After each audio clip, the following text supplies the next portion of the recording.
You're listening to Chem Stories, a podcast series created by people with lived experience of P&P chemsex.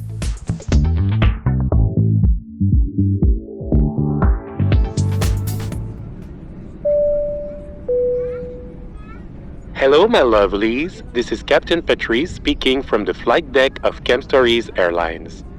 We're now about halfway through our YYZ Insight flight, where Toronto host Bradley resumes the conversation with Jordan.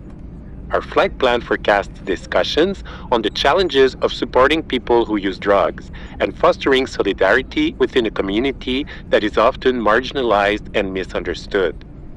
Should you experience turbulence while listening to this podcast, please visit our list of resources and services related to P&P chemsex in the episode description and on chemstories.ca. Thank you for choosing Chem Stories Airlines, where the journey is always a trip. When we initially were going to do this version of our podcast, we were going to have a conversation with you and Brian.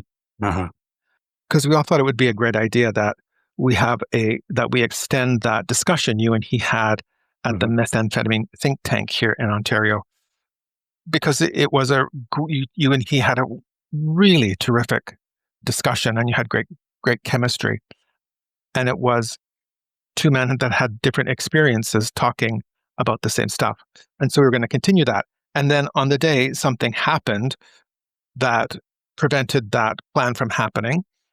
And I think it's an important thing, if you're comfortable talking about it, for us to chat about what happened that day for you.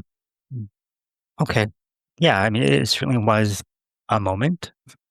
Not all of it's my story to tell. I mean, part of it belongs to another human being who is not on this podcast with us, and so I won't speak about their piece of it. But I ended up taking care of somebody who was in really bad opiate withdrawal that day, and I couldn't leave them by themselves, and it was quite by surprise that this happened to me. I didn't expect it. It was sort of thrust upon me by circumstance and friendship. And it was a really, really unnerving experience for me, because I thought I knew a lot about, supporting people who use drugs from my work. And I realized I don't know the first thing about supporting people who use opiates, because opiate withdrawal is such a scary, hard place to be. It's a very painful place from what I can see. It's a vulnerable place to be. I think to be in withdrawal in front of somebody else, you're going to witness people at their absolute lowest, right? Yeah. And this big 6'4" guy in my house who could not stand upright for most of the day, who kept falling into walls, kept falling into like hard surfaces in my apartment, who was just adamant that he needed to get more fentanyl, and I was adamant that he needed to get to detox or someplace where they could support him. But it ended up costing me the ability to be at the podcast because I couldn't leave him by himself.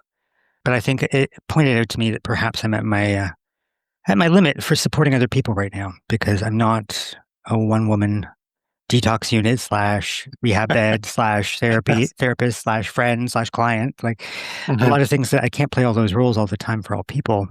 And I'm not in a grounded place in my life right now. So, I mean, what business do I have, supporting other people who are also equally vulnerable or more so? I don't have my own house in order, much less, keeping my house in order and you in order and you from dying and you having a roof over your head kind of thing. So yeah, it was disappointing to not be part of that conversation with Brian, because I'd been really looking forward to talking about those stories in a little bit more depth. But this is the reality of life, right? Like this is the reality that we deal with. How hard is it? Because I think when we talk about supporting people in those moments, which is really important, it's hard work. Why did you support him? Like, why do we support each other like that? I think the answer is different for everyone. For myself, I mean, there's a whole host of reasons that I support other people. There's the selfish motivations at times, which is like, I want to feel like a good person. Good people help other people. So I feel good by helping other people. And that, leaves me feeling better about myself. That's not the entire motivation, though. I think there's other sort of less self-focused motivations. I know what the world is like right now. I see what it is like for other drug users, and I see what supports exist in our society for people like my friend and for myself. And there's very few. And many of them are not safe places for certain types of people. Many of them are not, particularly comfortable with queer people or with people who use crystal meth. No, exactly. And I don't want to send people out into the nothing of the social services universe, which is waiting and waiting and waiting and sleeping on the street until they can, get some place to live. And that's a long wait. So, I mean, I support other people because the state fails to support all of us, right? And I collectively believe, along with a lot of my friends, that we have a duty of care for each other, right? People have taken care of me in moments when I was like not at my best. And so I try to return that energy back out into the universe because it's how we stay connected in community, even as imperfect a community as it sometimes can feel like. Yeah, and it's the right thing to do. Right? There's something particularly queer about it as well. Well, I'm queer and I'm doing it, so I guess that makes it queer, right? No, well, it makes that's not what you're super thinking. queer. It makes it super queer. I've experienced the queer community as being a community that has had to fight for itself and form its own concept of community from the get-go, right? We've always been outside of the mainstream, and as we are seeing today, we will be pushed back outside the mainstream at the stroke of a pen or a mood of a politician. So we need to rely on each other. As much as I would like to believe the patriarchal capitalist state will save us all, it isn't going to. So I'm putting Say that again. I can't believe it. Capitalism will not save you. Yeah, I know. It's shocking. It's interesting you say that, because when I hear the impact supporting your friend, which I think you do, you still would do again to the level that you do, which I think is incredible and makes you a remarkable person. But all of that, like all the complex layers of you helping him and his addiction, and that all of the supports that could be there when you said that as a queer community, stuff gets taken away by a politician deciding no. That's big. It's hard to live in that world where there's no security. Yeah, it points out to me how illusory that freedom and security was, like, in the first place. Like, I thought that progress and rights were an ever increasing sort of prospect for people. That the more people who gain rights, the more people who gain rights after them, and then that's sadly been proven to be untrue, which is that, nope, your rights can be taken away at any moment. And especially as people who use drugs. And I really identify with that label as person who uses drugs, because more so even than my queerness, it's an identity that is sort of like, it resonates with me. Is how I see my place in the world, because that is the one thing that people will reject most often about me, the thing that the world does not want to understand or conceptualize about me. Yeah. And how invisible often I feel when, as a person who uses drugs in the wider scheme of things. It's the last area of prejudice that we're really okay with and comfortable with as a society. I totally agree. That's why we get along. Yeah. That's why we're sisters. Exactly. Why do you think we don't care about people who use drugs? Again, privilege just cuts through all this, like economic privilege especially, and racial privilege. White, middle-class folks or upper-class folks who do drugs do not face the same consequences or stigma, provided that they keep it together. That's the thing I always say, is the moment you become messy, the moment you fall outside of the parameters of acceptable managed use that keeps, quiet, that's when you run into problems. That's when you start becoming a little bit more marginalized or becoming the target of scrutiny for folks. I mean, we're very much connected to the United States and their drug laws and their war on drugs, because we were waging that war on drugs too. But historically, the roots of Canadian prohibition and anti-drug sentiment have been rooted in racism and in fears of like the degeneration of the white race. Drug laws, they're not about health and protecting people's health, and they're about controlling populations. Absolutely. And it's interesting what the touch of the stroke of a pen or the touch of a politician's good graces can do for a substance. It's either vilified or it's a healing agent for the masses. Even fentanyl at one time was something that was really like it was a healing drug, right? It was a pain reliever, right? People prescribed fentanyl, but now it's become synonymous with being, a poor person's drug, street involvement and just all sorts of negative connotations that have nothing to do with the reality of that drug and the harms that come from it. And like you say, it's not about health at all. No. So you talked about not knowing much about opioids, and I don't either. But I think there is there can be a solidarity among people who use drugs, but conflating people who use drugs as all the same and that all the drugs are the same and that is dangerous. I think because when that happens, you get very generic harm reduction models and supports that don't address individual nuance and stuff. Can we go back to the idea of the war on drugs? Yes, that was the war on drugs, also known as the war on people who use drugs, and the war on poor people, and the war on indigenous people, and the war on racialized people, and queer people and trans people. Yeah, the war on drugs. Yes. What do you want to talk about the war on drugs with? How well it's going for everyone? Well, the fact that I remember when that began, because that is my age, I remember when that narrative started being spun, and we still feel the impact of that today.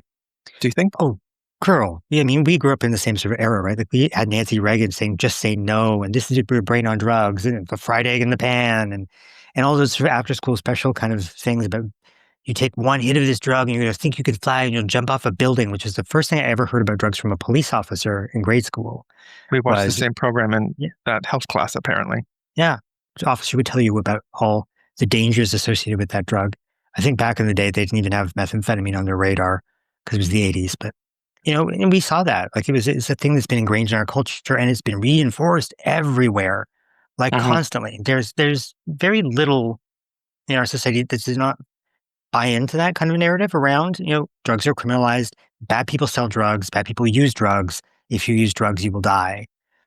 Never interrogating the fact that a lot of the things around prohibition are what cause people to fall into harm with drugs. It's the silence around it. You can't talk about it. And people assume that you have a problem with it. You bet. I've been talking on Blue Streak here. I didn't anticipate this. You didn't anticipate that you would be talking? No, I thought it was just going to be a lot of dead air. I didn't think that you would ask me gripping questions, Bradley. You're our generation's Barbara Walters, and that's what I love about it. Without the speech, well, apparently I do have a bit of something, because God knows I've been stumbling over words. That's okay. Just use a lot more W's when you speak. W's? Oui. Because the other side of that is that there are people in this world that will take you in when you're homeless and help you through your sketch times, right? Like you did to that guy. Even though you're not really in the same community, but you're connected. There is some sort of kinship that you have.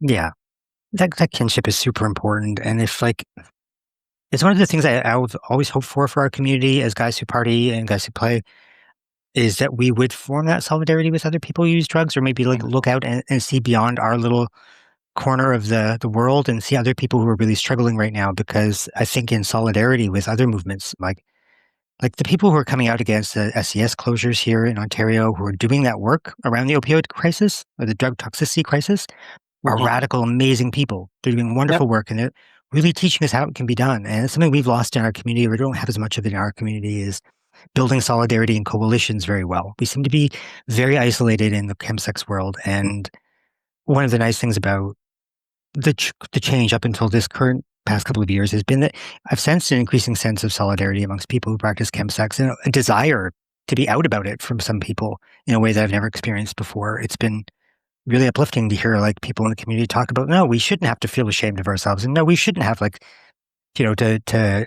be afraid of accessing supplies from harm reduction spaces. We should have more, and solidarity would be great amongst us, but also amongst other folks. If that makes sense.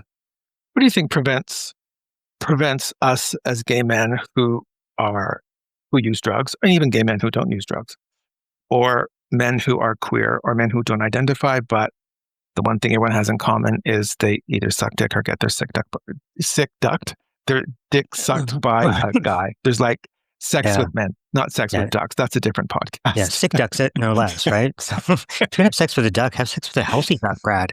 Jesus. Oh, there's a Compy joke in there somewhere, but we'll let it go.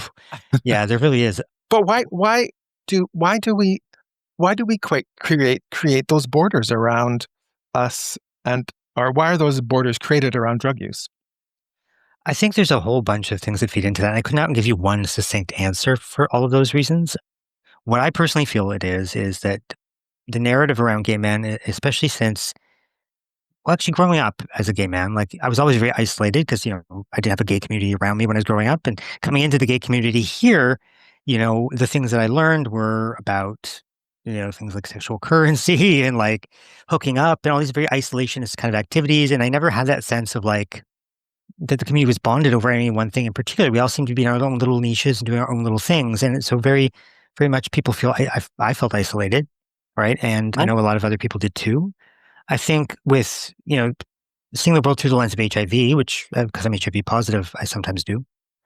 In the 80s and 90s, you're either somebody who was HIV negative or positive, and positive people were kind of like off in their own little corner and kind of, outside of the community in some respects. They were gay men, but they were gay men who were tainted and like, oh no, we don't want to be one of those.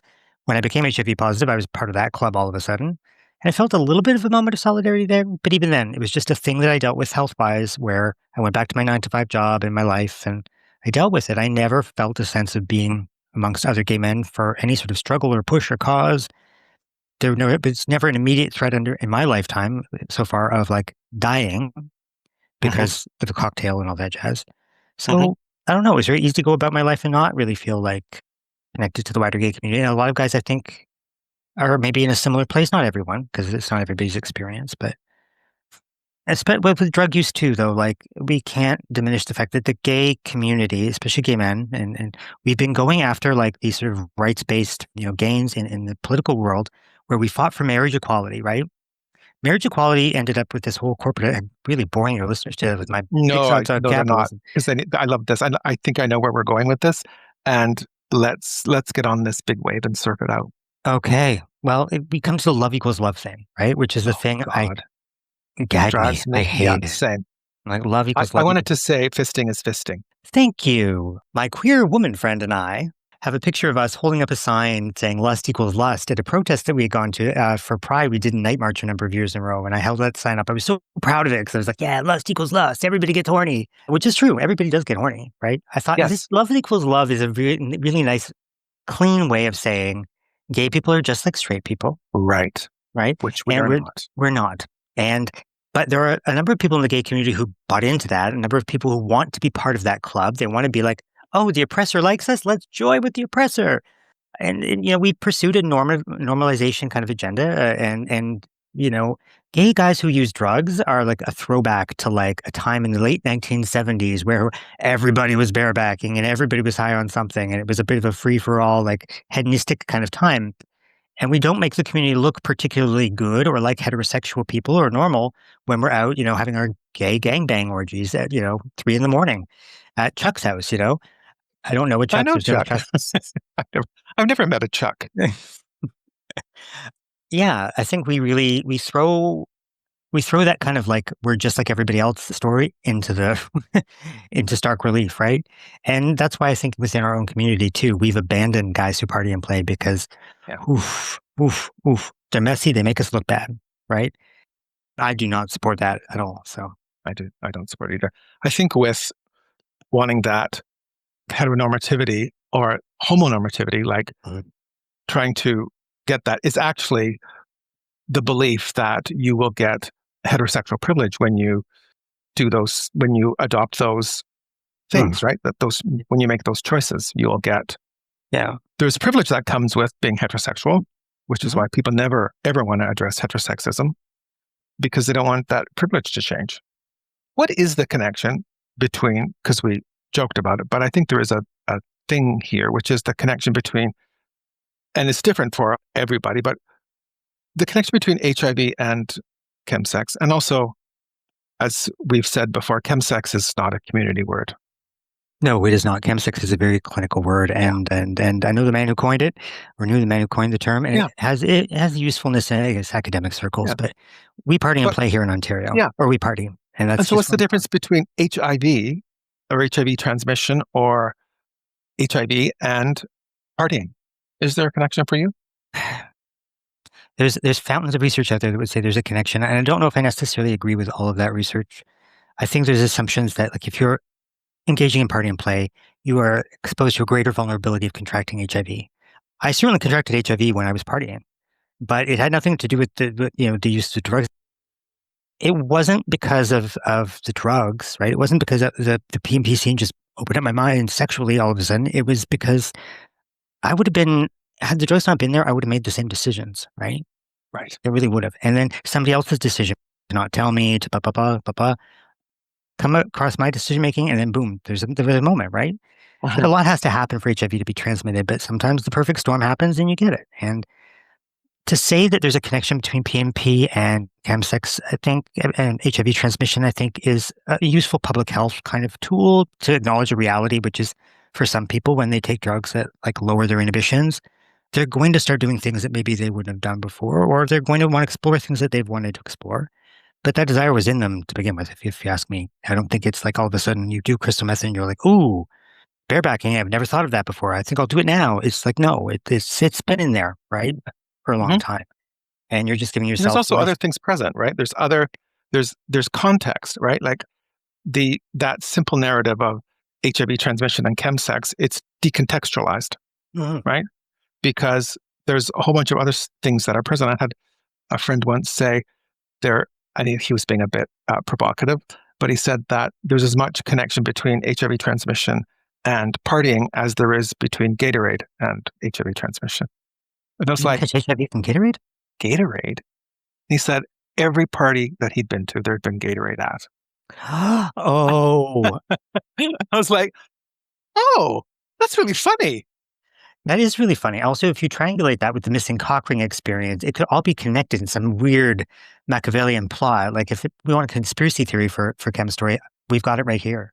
Gatorade and all cock ring manufacturer. Better, actually. I feel a lot more like in myself, which is a really nice thing to feel after a day where I have not been really feeling like I've been in my body. And I really appreciate that. But it's also, talking with you is so easy for me because, you're just a receptacle for all my great ideas and my thoughts. So, but also you're just a really easy person to talk to and a good friend. So I feel a lot better. I feel like I've had a conversation with my friend.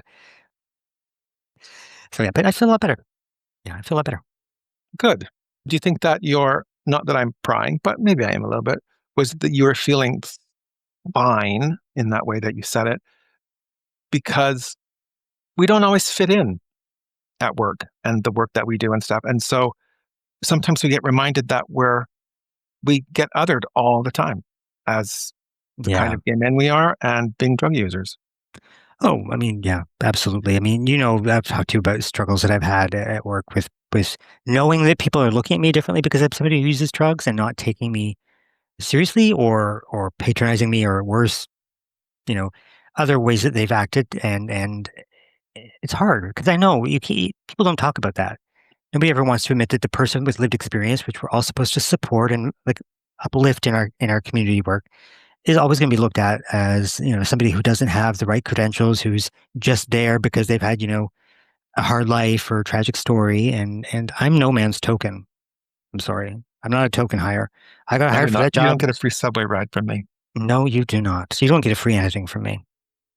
No, I'm not a token hire, and. The othering is something I've ever had to really reconcile myself with it because I've wanted to fight back against it, but you have to pick your battles wisely. I haven't always picked my battles wisely. There's some that I should have fought to make my life easier in the long run, but I didn't because I was talked out of it by people.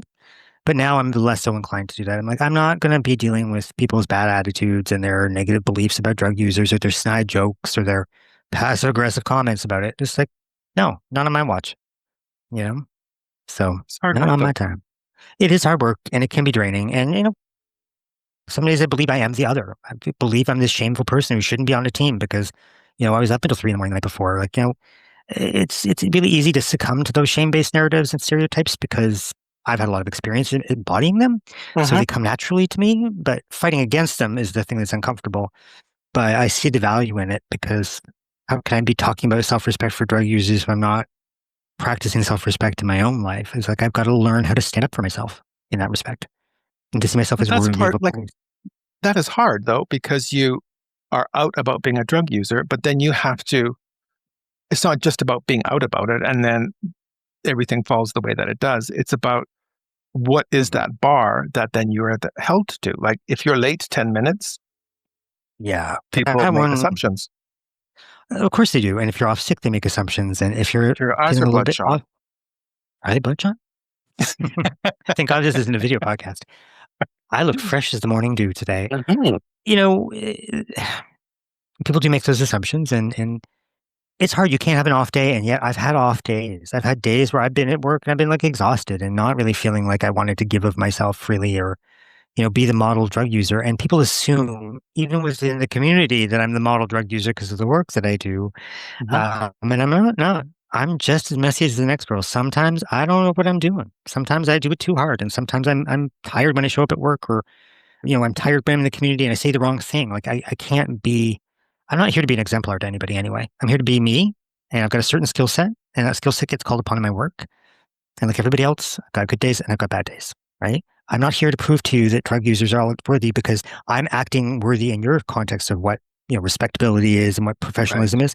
I don't have to do that to be worthy of respect. It's not a performance thing. It's a human worth thing, right? Yeah. So we don't value people the way we should value them in our society, which is just, Thank you guys. I really appreciate you making the time to do this with me, and I hope it. We wouldn't do it without you. Thank you. It's nice to know that. It's true. It's been a wonderful experience today, Brad. Thanks. You're great. I mean that. I don't say that to everyone because you know what a cow I am. And I do think you're great. Well, thank you. And I think that you embody courage all the time. And I look up to that a lot. Thank you. You're welcome. Attention all passengers, Captain Patrice here. Please prepare for landing. We're making our final descent on our YYZ Insight flight. Thank you for choosing Chem Stories Airlines for this journey through lived experiences with PNP Chemsex. Next up, our journey continues on the YYZ Wisdom flight, where Toronto host Bradley introduces experienced flyers Matthew and Reed to share their journey. More compelling stories await. Subscribe to stay updated. If you've encountered turbulence while listening to this podcast, please refer to our list of resources and services related to PNP Chemsex in the episode description and on chemstories.ca.